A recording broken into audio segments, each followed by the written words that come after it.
The Reluctant Fell Runner. Chapter 1. Historical Scene 1. Camo and JT are running up a farm field, the grass eaten to a low, lush green carpet by sheep.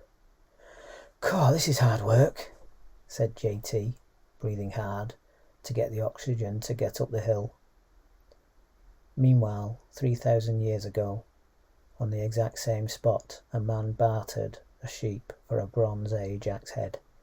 He threw an offering into the stream to appease the gods of the sun, the moon, the seasons, the weather, the animals and the harvest, and set to work clearing the hill of trees and shrub, by bare hand and by ox. He was going to build a roundhouse home and bring up a family.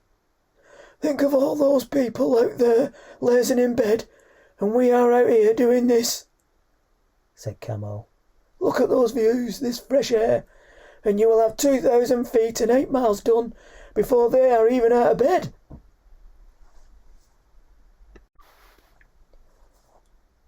The Reluctant Fell Runner. Chapter 1. What am I doing here? JT was with Camo in his car on the way to the Cowgirls' Fells at Shedbug. "That's where we're going, over those," said Camo. JT looked out of the window. "Those?" he said. Yes, not all of them, just the first few," said Camo. "Is it me, or are they getting bigger the nearer we get?"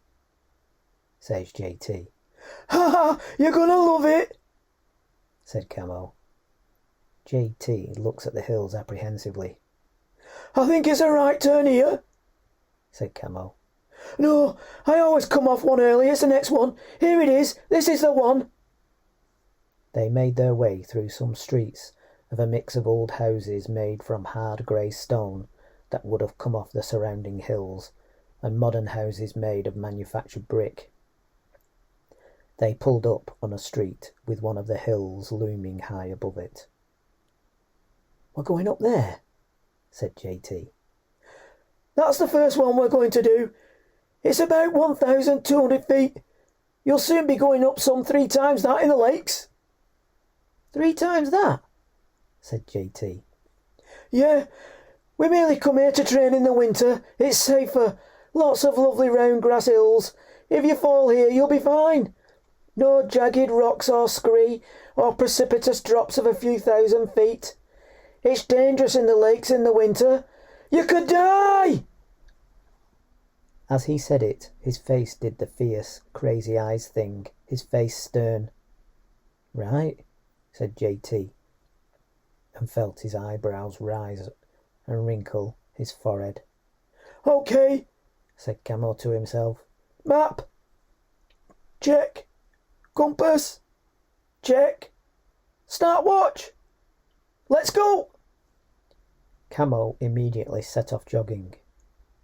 "Okay, right, we are off then," thought JT.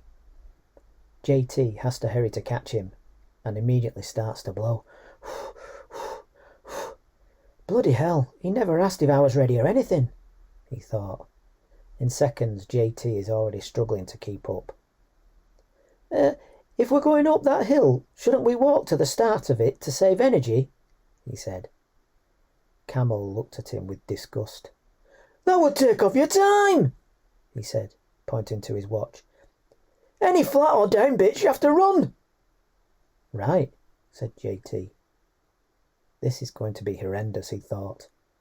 Why did I agree to come? Actually, I don't think I did. I can remember him talking about it. I never said yes to coming, but I suppose I never got around to saying no either. I could be asleep in bed right now. Bloody hell. They turned right off the road onto a tarmacked, hedge-lined path, heading up towards some farm buildings and the looming hill. The path steepened and ran out of tarmac and became dirt and stones, and Camo started walking. Hooray, thought JT, at last. It was not a slow walk though, as Camo's long legs strode out. "Push! Push!" said Camo to himself, and he pushed his legs harder to speed up the hill. JT found he had to trot every so often to keep up. I have to take nearly 2 strides for every one of yours, he shouted after Camo. Camo laughed. Ha ha! JT noticed there was someone on the path further up. Camo stopped and waited for JT to catch up. This is Algy, he said before they were in earshot. He's harmless. Okay, said JT. In front was a man in full outdoor gear. He had a rucksack on his back with pots and pans hanging off, a bobble hat with a flick of black hair, and distinctive black glasses that reminded people old enough to remember of National Health specs. Hi, Algy, said Camo. Hi, Camo. Are you going up? said Algy. Camo paused his watch. Yes, Algy. Are you coming up with us? Already been up, lad. Beat my best time too, said Algy. What again? said Camo. What can I say, Camo? said Algy. I'm just getting better and better. Do you think you can beat Jimmy Greaves' record for scuffle pickle top to bottom? said Camo. Already have, lad, last weekend, said Algy. All right. I didn't hear about it, said Camo. Ah, well, he's an old man now, and I don't want to upset him by taking his name off the records, do I? said Algy. You sure are kind, Algy, said Camo. You know I don't publish my records. That's not the authentic amateur way, said Algy. Of course not, said Camo. So when will we be seeing you in the Olympics then? Have you decided your best event yet? The 10,000 metres or the marathon? Or did you decide on both? Well, I've been thinking, said Algy. I'm not sure about the Olympics, now that they pay the athletes. That's not the proper amateur way, is it? You're right, Algy, said Camo. Anyway, I'd love to chat, but I don't want my friend here to get cold. It's his first time up the cowgirls. Oh, right, well, Camo, we'll look after you, said Algy. I'd take you myself, but I just can't lower my pace to a normal person. Okay, said JT. Nice to meet you. And you, see you next time. Camo restarted his watch and they jogged on. When they had gone round the bend, JT asked Camo, Has he really been up there already? Has he, buggery? Said Camo. He's never been up a hill in his life. He just likes to hang around. He'll be there most of the day speaking to the runners and walkers as they go past. I think his name's Miles, but everyone just calls him Algy for short. All the gear, no idea. Weird, said JT. He's harmless, said Camo. I think everyone would miss him if he was gone. They came to a farmhouse. Everything old, dirty, built over different time periods. Mud and different forms of animal dung were everywhere. JT looked for a path to step through, but it was impossible to avoid it, so he just walked on, splatting through. A farm dog appeared, barking at them. Don't let that thing bite you, said Camo. It might have rabies. If you get rabies, you'll be agony for hours. And then you'll die! JT was getting used to Camo saying you'll die now. You're all right, it don't bite, said a misshapen farmer coming out of a farm shed. Cheers, mate. Sorry to disturb you, said Camo. Get on. You're all right. Going up? Yes, said JT. Do you go up? Aye. For work, nit pleasure, to sit at sheep, on a quad bike like, not running and walking. The farmer laughed. This is my first time up, said JT. You enjoy yourself then? When they were out of sight, the farmer sighs and said, Bloody fell runners. They get to the bottom of the hill. We go straight up here, said Camo. We're going up there. JT looked up to see 1,200 feet of the steepest, greenest hill he had ever seen. Camo set off. JT took a moment to take in the steepness of the hill, and then set off up, not wanting to get left behind. Within seconds, "My God, this is hard work. You can't get your breath," said JT. "Just keep a steady pace and you'll be all right," said Camo, walking sideways and up at an angle. "When it is really steep like this, walk zigzag. It makes the distance longer, but it takes away some of the steepness. It's better than attacking it straight up." JT watched him walking left at an angle, and then switch right, and started to do the same. It did make it longer, but it also did take away some of the steepness. After a couple of minutes he looked up. It was daunting how much higher there was to go, and so he looked back to compare how much he had already done. He was surprised. "My God, look how high we've come already." The bottom of the hill seemed surprisingly far away. He could see over the farmhouse, and part of the village started to appear. "Yes, in the cowgirls! You get the height in quick!" said Camo. A gentle breeze brought a fresh washing powder smell to JT. It was nice, but also a bit chemically and alien in the fresh air. It was Camo. Must be a different brand to the one we use, so I notice it, thought JT. And there is a lot of him. He pulled his shirt to him and could only smell the faintest trace of cleaning powder. Strange how our senses work picking out differences, he thought. Like we notice acceleration, but not speed. "I can smell your washing powder," shouted JT up to Camo. "Oh," said Camo. "I do all the washing and the ironing. Learned to do it in the army. I'm much better at it than the wife. Don't tell her I said so, though." The sweat started under the armpits of JT and then burst out on his forehead. There was a little flat section before the next climbing section. He took a quick swig of his drink and looked around. The bottom of the hill seemed a long way away, and the farm seemed smaller, and more of the town was coming into view. He carried on climbing as Camo was getting ahead, going at a quick, steady pace. At the next flat bit he was gasping and took another quick swig of his juice. The town started to look smaller now, and more of the valley and parts of other villages came into view. He could not make out the road they had parked up on any more. The opposite hills became clearer. Before putting his drink away he looked at how much he had drunk. He said to himself, "I'm going to be out of juice quicker than I thought. I've not brought enough. That's not going to be good." He shouted to Camo. "It's like an invisible giant has got his hands inside my chest and is squeezing my lungs. You can't get enough air in." Camo laughed. "Ha ha!" The pathway curved up in front, and JT naturally leaned forward. He did not know what to do with his hands. They were a bit awkward and in the way. He put them behind his back, clasping them together and resting on the flat small of his back. It helped tilt his weight back a little for better balance, and though awkward in itself, was less awkward than before. "I thought you've never done fell running," said Camo accusingly in his half-angry way. "I haven't, why?" said JT. "You put your hands behind your back. Fell runners do that," he said. "Oh," said JT. "I didn't know. It just happened when it got steep."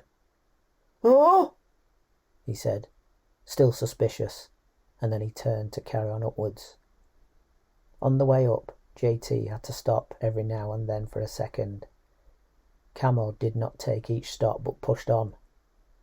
He took longer rests, but less often, standing there casually waiting, taking a sip of a drink and looking down at him or around at the view.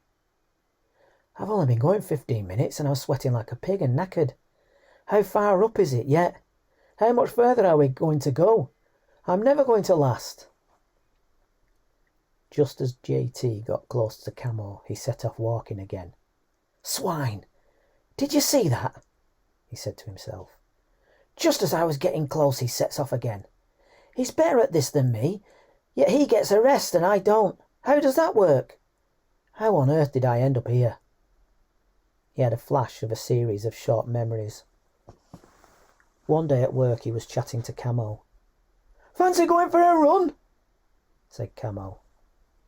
JT thought for a moment. "Okay, I'm a bit rusty, but not done it for a while. But if you don't mind me being slow." "That's okay. You live at Oakwood, don't you?" Yeah. "See you outside the hairdresser's at 6? Yeah, that's okay." He had a memory of running down the promenade together. On another night he was sat watching television with his wife and the phone went. "Hi, it's Camo. Fancy a run tonight? A quick 4-mile loop?" he said. "Hang on," said JT, then put his hand over the receiver and turned to his wife. "Okay if I'd go for a run for an hour?" "An hour?" she said sceptically. "About an hour," he smiled. "Okay," she said and sighed. He went back to the phone. "Okay, how long?" "I'll be there in 15 minutes. "Okay, I'll be outside the hairdresser's in 15 minutes then." He had a picture of them running together round the streets. Again, another night he was watching the television and the phone rings. He looked at the caller identification before answering. "Camo," he said. "Not again, not tonight," she said, shaking her head. "I'll have to answer it," he said. He pushed the green accept button. "Hi Camo, how's it going?" "Yeah, good. You coming for a run tonight?" I can't make tonight, sorry," he said. "That's okay. Tonight was difficult for me too, so I might give it a miss myself actually. No, the main reason for ringing was to see if you fancied a longer one Sunday morning." "I think that should be okay," he said. "How long?" "A 10-miler? "I think I can manage that," he said. "Hang on." He put his hand over the receiver. "He's asking about a run Sunday morning instead."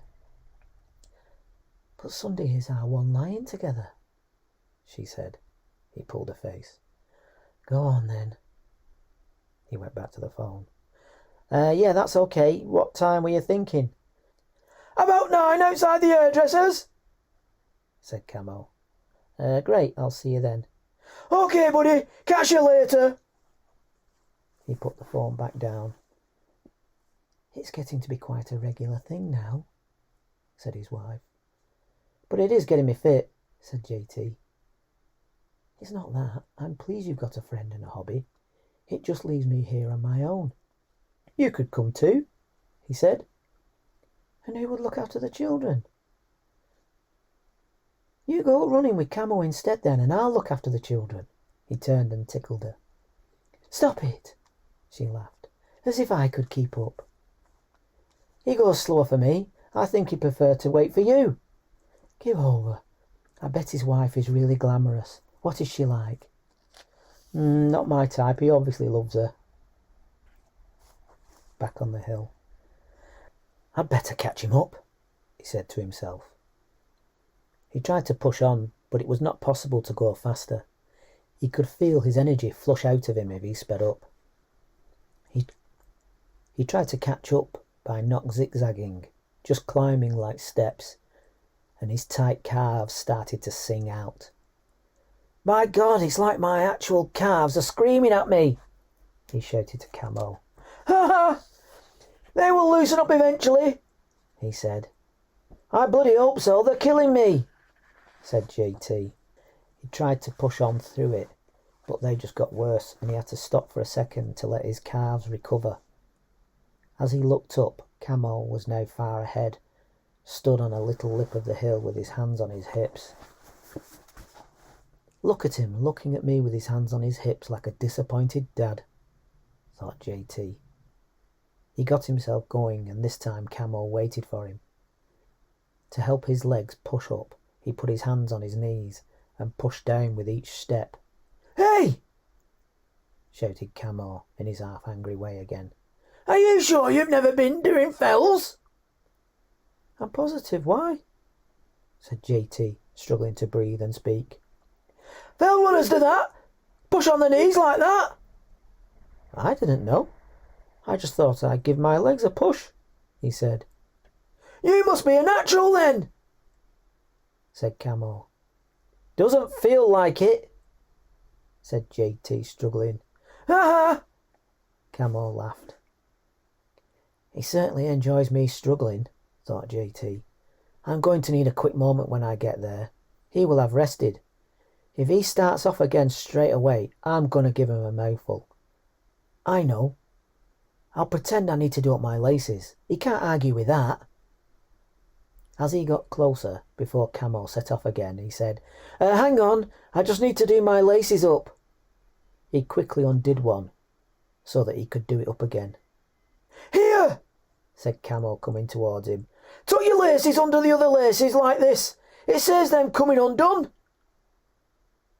JT was stood there while he felt Camo's strong hands tying and messing with his shoelaces.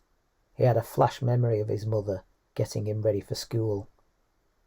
Camo stood up and stepped back so that JT could see. He looked down to see the previously loose lace ends tucked under the lower loops and held fast.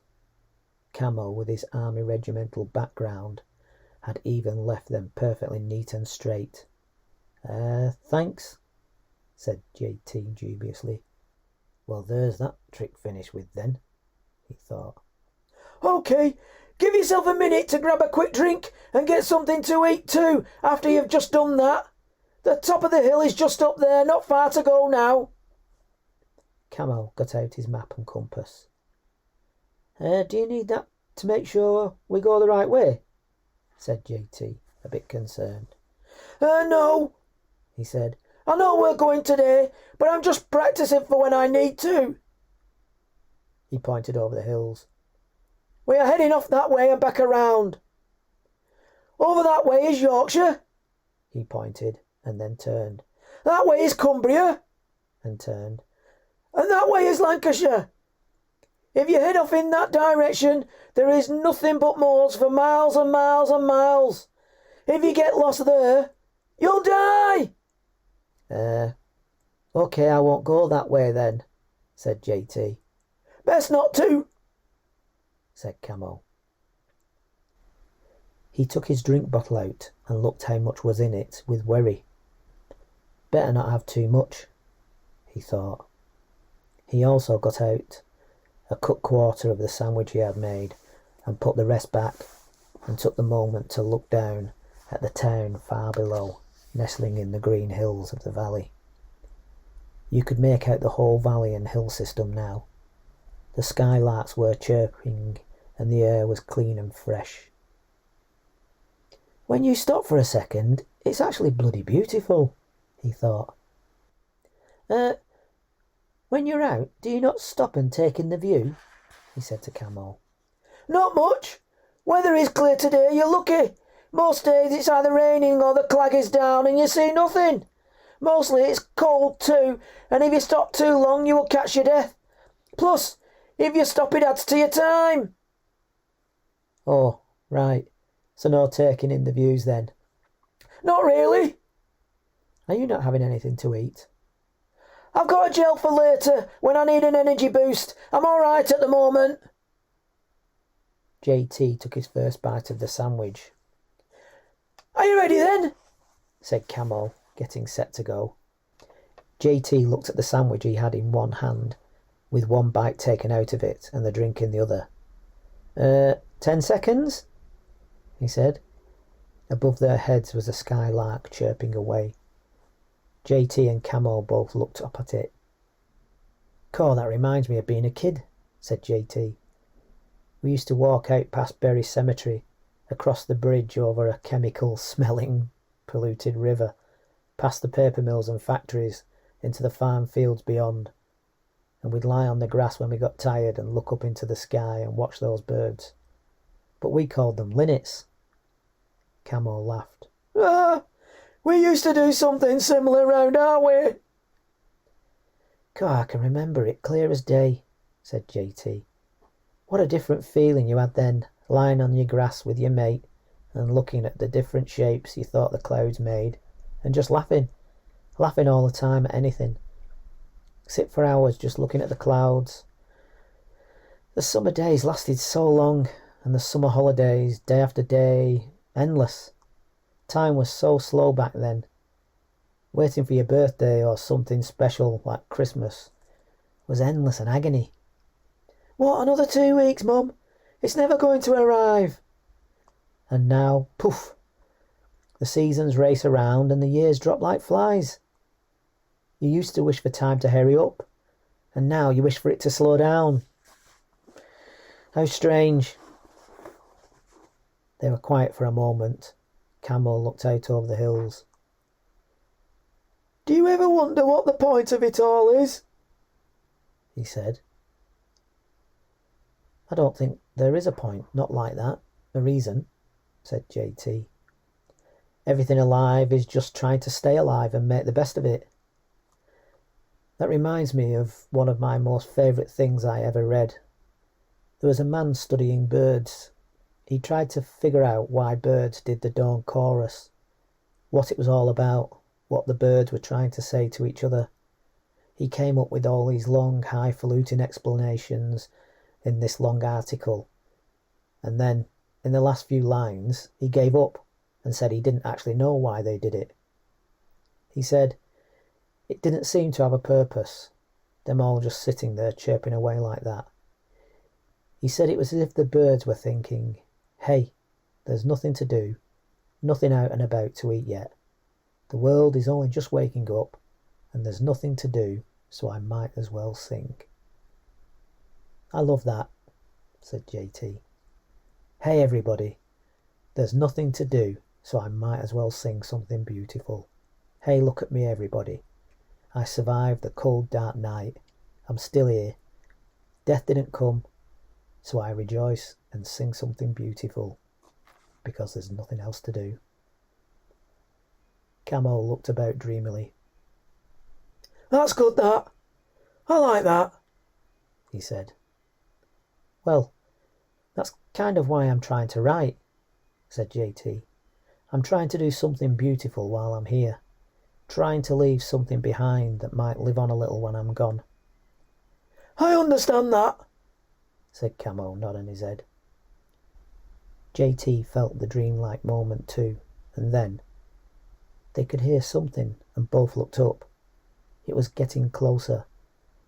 The tranquil, quiet beauty of the countryside was suddenly shattered by two loud voices shouting in a sing-song fashion. People often ask us, where do you come from? So we tell them, Yorkshire, Yorkshire, Yorkshire. Two runners came over the hill and jogged over to them and slowly stopped. One was tall and gangly, and the other about medium height. Weirdly, they both had little rat-tail queues at the back of their heads. What have we got here then? Some fellow runners? Said the tall one. Yeah, that's right, said Camo. Just out for a morning run. So you're from Yorkshire then? Said JT. Yes, and proud of it, said the tall one. We could tell, said JT. Eh? Oh yes, our little ditty. Where are you from?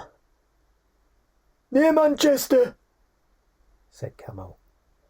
Lancastrians, eh? Well, some people think the 100 Years' War was never officially declared over.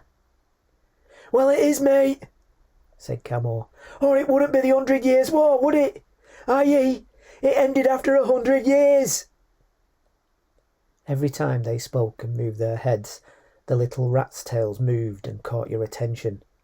JT found it very distracting. Quite. Still, I wouldn't be too sure about that. If you are ever around Barnsley on a Saturday night, I'd keep those Eccles accents or wherever you are from of yours off those mean streets. Anyway, enough about our Tudor ancestors. Back to the fells. Are you training for anything in particular? Not really. Just out on the fells, said Camo. Ah, amateurs, said the tall one, and he turned and nodded to his mate. Why are you professionals? Said JT. Well, technically all running is amateur, but we train like professionals. We do the fell running season each year, the Enoch Valley Challenge, the Mobay Straggler, and the Ethelred Wiggle.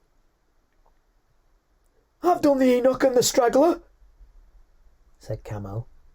Oh, good, good, well done you.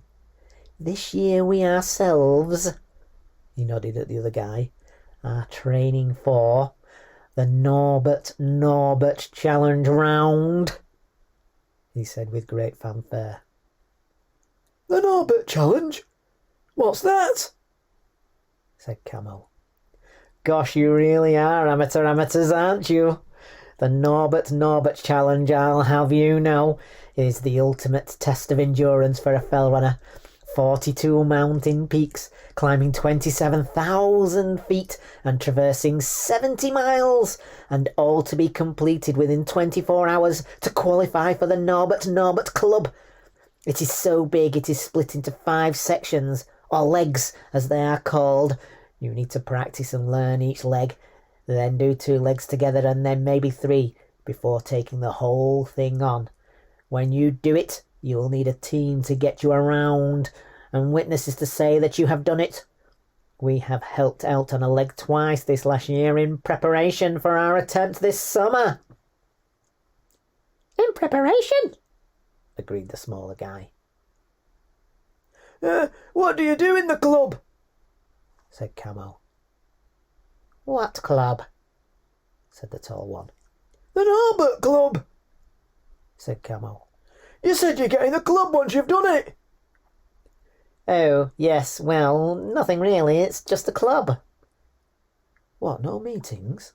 Said JT. No. No events like races or fundraising raffles or anything?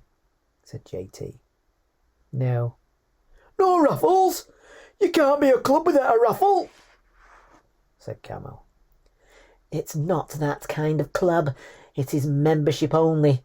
The pride, the honour, from being able to say that you are a member, said the tall one. How does it work then? How is it organised? Said Camo. Well, a chap called Bill Werbenuke keeps a list. He runs it out of his conservatory, has been doing it for years. He took over from another Bill Beaumont, who he himself took over from the original holder of the list. The original list holder. Another Bill? Said JT. No, actually, an Alan Turing, who ran with the great original Norbert, who set up the round. Bill Werbenuke has it all in ring-bind folders. I think it's computerised now, said the other one. Computerised? Is it? Oh dear, said the tall one. Not computerised. Not another modern convenience coming in to spoil the tradition of the fells. Is nothing secret? I wanted to go on the list, get my special number. Number 1000 is coming up and I was hoping to hit that. Oh, damn and blast and bother. You still go on the list, said the other guy. You still get a number.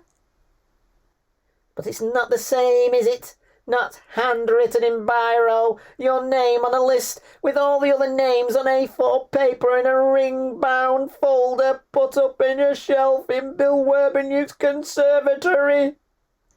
It was quiet for a moment while the tall one came to terms with it. What do you mean, a number like? Said Camo.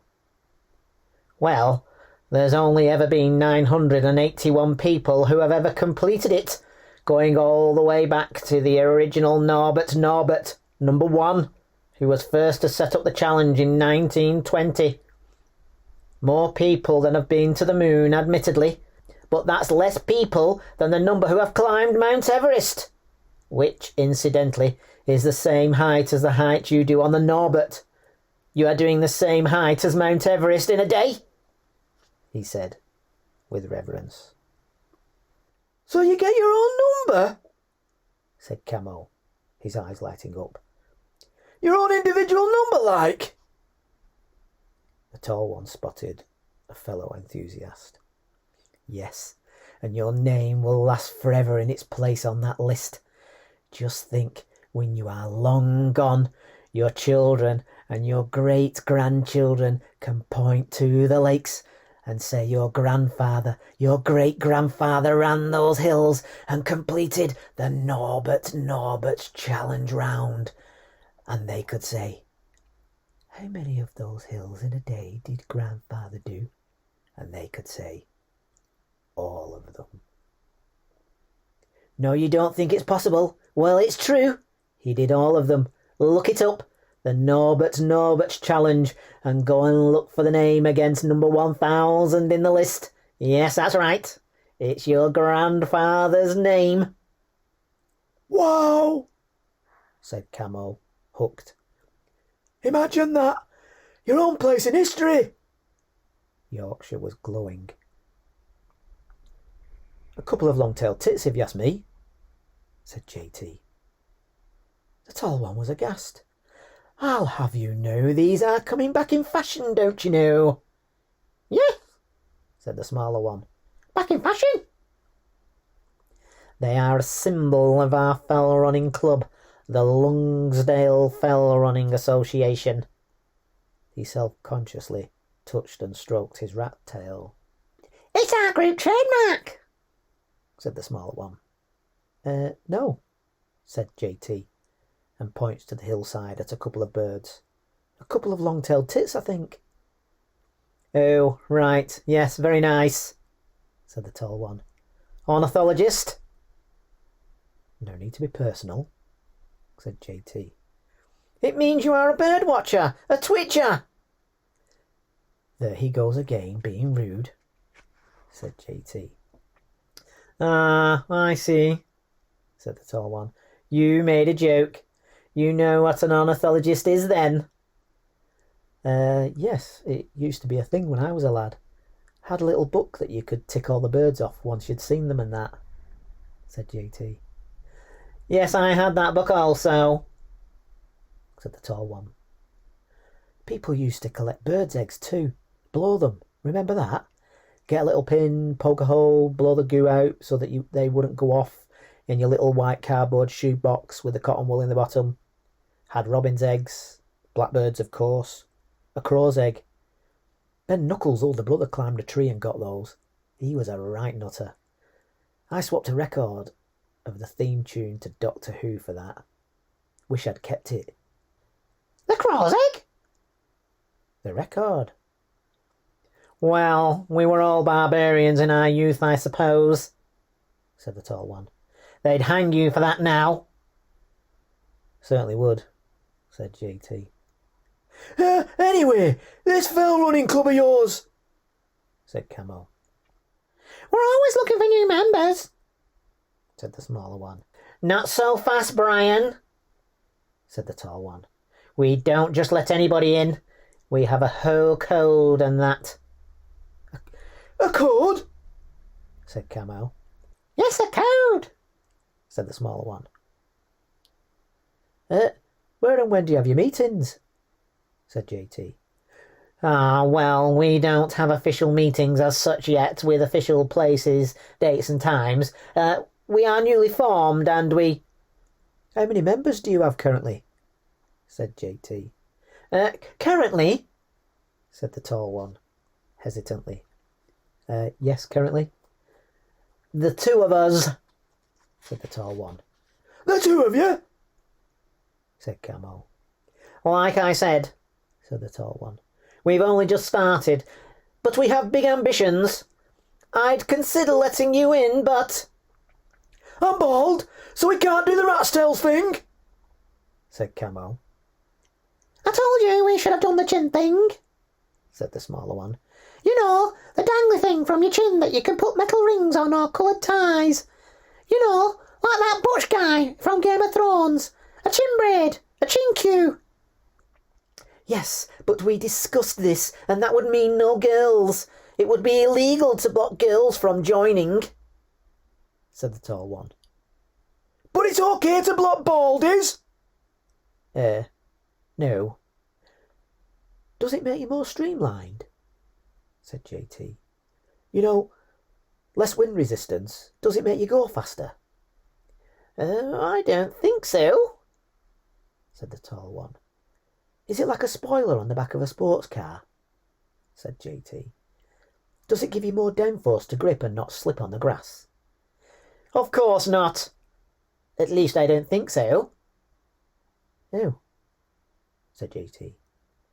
Okay, said the tall one, exasperated. We can be flexible on the rat's tails. Right, while you're arguing over hairstyles, said JT, I'll just finish my sandwich. What's all this then? Said the tall one. That's not a Jam Butty. I don't believe it is. Well, betraying your working class Lancashire roots, no doubt. It's all we had in, said JT. Anyway, what's wrong with a Jam Butty? What's wrong with a Jam Butty? Said the tall one. A Jam Butty, my dear fellow, is two of man's evils. Processed sugar and processed carbohydrates. You should be on the Keto Diet, which I myself am on. What's the Keto Diet? Said Camo. You don't know the Keto Diet? You really are amateurs. You should do some research if you are going to get your weight right and your energy need on the fells. The Keto Diet is your oils, your fats. You get the body used to burning fats, not sugars. Your body has no blood sugars to burn, so it goes into a state called ketosis and starts to burn your body fat. It's all very natural, like our ancestors used to live. So you have your eggs and your bacon, your butter and your milk, your steak and your fish. Potatoes? Said Camo. Good God, no, said the tall one. They're poison. Raise your blood sugar level, and you don't want to do that. It will take you out of ketosis, and you'll have to start all over again. So what? Said Camo. You don't have any sugar or carbs at all? No potatoes? Bread? Not even vegetables or fruit? Not if you are doing it properly, no, said the tall one. So what do you have, say, for breakfast then? Said JT. Usually bacon and eggs. Every day won't you get fat? Said JT. Ah, well, that's where you are wrong. You don't get fat. You see, your body gets all it needs. You feel full after eating fats and you don't need snacks. Your body burns the fat, so unlike with sugar and carbs where you are hungry all the time, your body uses the carbs and sugars and doesn't burn fats. So you are hungry all the time, even though you are getting fatter. I've only had an omelette this morning, and that will be all I need until my dinner tonight, when I will have a steak. It's a great diet for us men.